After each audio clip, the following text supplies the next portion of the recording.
ආයුබෝවන් සුබ දවසක්.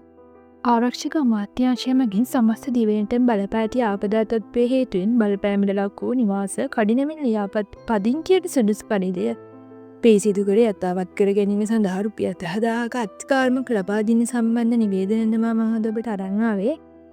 මේ දවස් හැමෝටම මේක වැදගත් කියලා හිතනවා. 2025 නොවැම්බර් මාස 21 වෙනි දින සිට දිවෙන්ට බලපෑ ආපදා තත්ත්වයෙන් බලපෑම් ලක් වූ පුද්ගලයන් ආපදා තත්ත්වයේ පහව යාමත් සමග නැවතත් ඔවුන් පදිංචිව සිටි නිවාස වෙත යොමු කළ යුතු වූවත් එම නිවාස පදිංචිය සඳහා සුදුසු සෞඛ්‍ය ආරක්ෂිත තත්ත්වයේ නොමැති වීම හේතුවෙන් එසේ යොමු කිරීම ගැටලුවක් විය හැක. එබැවින් මෙම නිවාස කඩිනමින් පදිංචියට සුදුසු පරිදි පිරිසිදු කර යථාවත් කර ගැනීම සිදු කළ යුතුය.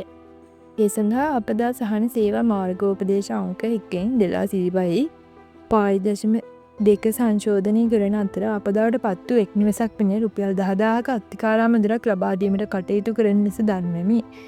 මෙම අත්තිකාරා මුදල පවතින විස්තීර්ණ ආපදා තත්ත්වයේ හේතුවෙන් ජලයෙන් යටවීම, ගස් කඩා වැටීම හෝ වෙනත් ආපදාවක් හේතුවෙන් මඩ, පස්, සුන්බුන් තැන්පත් වීමෙන් පදිංචියට නුසුදුසු තත්ත්වයේ පවතින නිවාස පිරිසිදු කර යථාවත් කර ගැනීම සඳහා විපතට පත් පවුල් වෙත කඩිනමින් ලබා දෙන ලෙස කාරුණිකව දන්වමිය.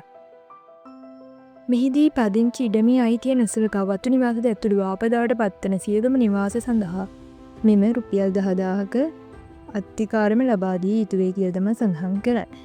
ඒ අනුව අවශ්‍ය ප්‍රතිපාදන ප්‍රමාණය කඩිනමින් ජාතික ආපදා සහන සේවා මධ්‍යස්ථානය වෙත යොමු කරන ලෙස වැඩිදුරටත් කාරුණිකව දන්වමි කියලා තමයි නිවේදනයේ සඳහන් වෙන්නේ.